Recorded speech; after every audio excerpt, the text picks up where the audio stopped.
봄봄이 보이는 봄봄보니 라디오 봄봄보라에 오신 여러분 환영합니다. 저는 봄봄보니 유림입니다. 저는 봄봄이라는 그림책, 어린이책 출판사의 여러 좋은 책들을 보여드리는, 영상으로 보여드리고 소개하는 일을 하고 있습니다. 전에 만들었던 건 봄봄 책 유치원이 있고요. 이번에는 새로운 컨텐츠를 기획해서 이렇게 시작해보게 되었는데, 왜 이런 컨텐츠를 시작하게 되었느냐 하면, 그동안 영상을 만들다 보면은 아무래도 그 책을 굉장히 여러 번 읽게 되고, 또 그거에 대해서 그만큼 여러 가지 생각을 해보게 되지 않겠습니까?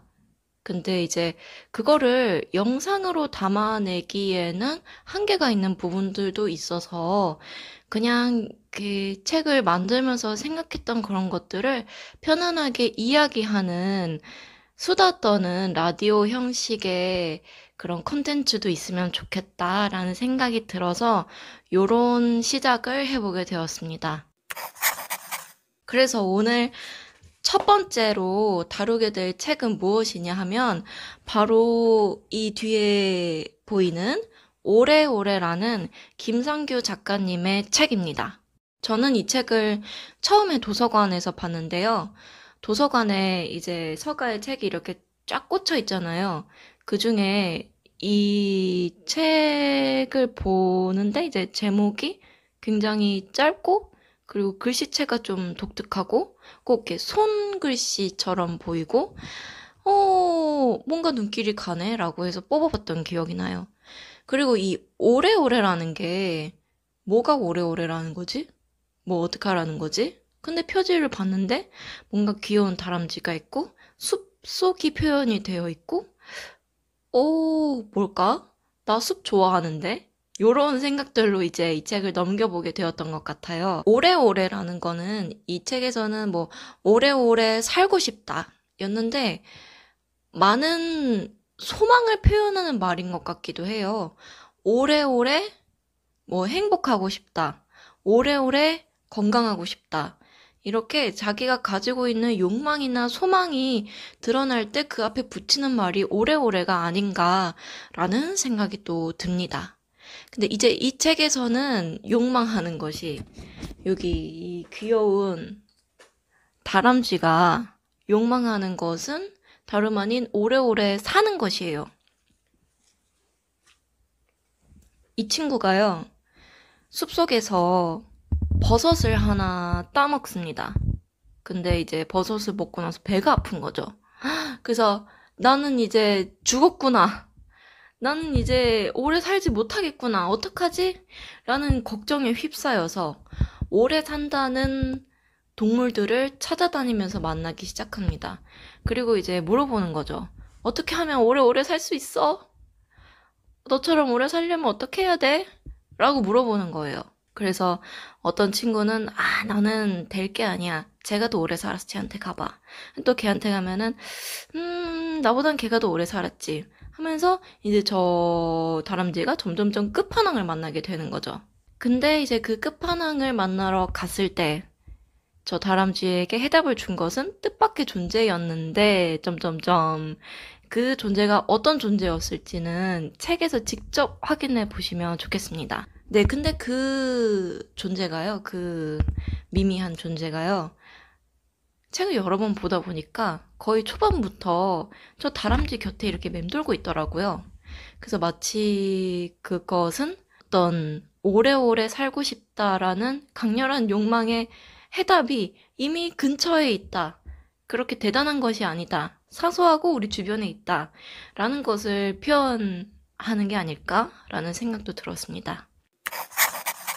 이 책에는요, 불로장생을 기원하는 상징물인 십장생이 등장을 해요. 그러니까 저 다람쥐가 만나는 동물, 식물 친구들이 십장생에 해당하는 친구들인 거죠. 뭐 사슴도 나오고 거북이도 나오고 소나무한테 물어보기도 하고 산에 가기도 하고 뭐 또 오래 있는 것들 있잖아요. 뭐 구름, 물, 바위 등등등 이런 요소들이 내용으로도 등장을 하고 그림으로도 표현이 돼요. 그런데 이제 이런 것들이 오래된 소재잖아요. 오래된 그림의 소재인데 이거를 김성규 작가님이 되게 현대적인 일러스트의 느낌, 감각적이다, 보기에 아주 기분이 좋아진다 하는 그런 느낌의 그림들로 그려놓으셨어요. 그래서 저는 이제 이 책을 작업하는 내내 이렇게 뒤에 여기가 제 책상인데 이렇게 세워놓고 계속 보고 있었거든요. 보면서 이제 이 책의 주제도 반복해서 떠올리기도 하고 그냥 이 산의 숲 안에 어떤 식물들이 있나를 이렇게 밥 먹으면서 멍하게 보기도 하고 그런 시간을 보냈는데 혹시 여러분도 이 책을 갖게 되신다면 그런 식으로 이 책을 좀 누려보셔도 좋을 것 같습니다. 이 책의 주제에 관해서 제가 좀 이야기해보고 싶은 것들이 있었어요. 일단 첫 번째는 충만한 삶에 대하여, 미미한 존재로서의 충만한 삶에 대하여 이야기해보고 싶었는데,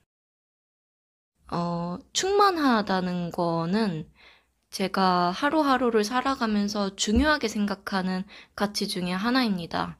어떻게 보면은 제일 총체적인, 제일 죽음이인 것 같기도 해요. 이 책의 제목도 그렇지만 오래오래 살고 싶어 하잖아요.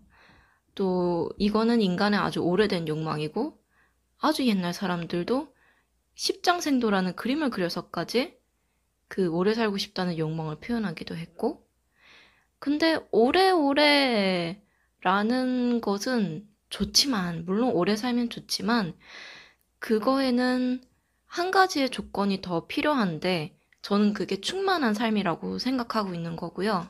이 충만한 삶에는 여러분은 무엇이 중요하다고 생각하시나요?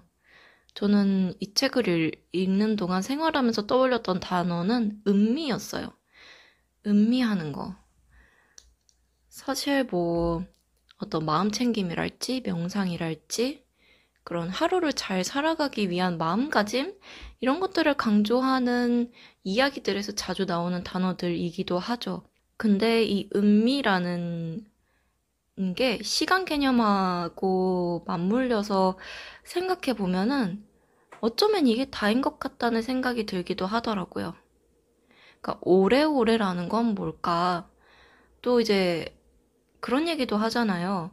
살다 보면은 어렸을 때보다 점점 더 나이 들어가면서 시간이 빠르게 흐른다. 인생이 순식간이다. 쏜살처럼 세월이 지나간다. 이런 말을 하는데, 그러면 정말 이렇게 똑딱똑딱 흘러가는 객관적인 시간으로서가 아니고, 그러니까 정말 몇십 년을 살았냐, 뭐, 백 몇십 년을 살았냐, 이런 개념으로서가 아니고, 그 삶을 사는 본인이 느끼기에 오래오래, 그러니까 뭔가 충분하게 내가 이 삶을 누렸다라는 감각을 얻으려면 음미하는 것이 중요하지 않나? 라는 생각이 들어요. 요즘에는 음미할 만한 것이 어떤 게 있나를 떠올려 보면은 일단 아카시아 향기가 있을 것 같아요. 지금 5월의 거의 중간을 지나가고 있고 아카시아 꽃들이 엄청 만개를 했다가 오늘은 또 비가 와서 막 우수수 떨어지기도 했는데요. 정말 공기 중에 그렇게 향긋하고 달콤한 향이 너무 기분 좋은 향이 퍼져 있어서 참 자주 나가서 걷기만 해도 행복해지는 계절이구나라는 생각이 들어요.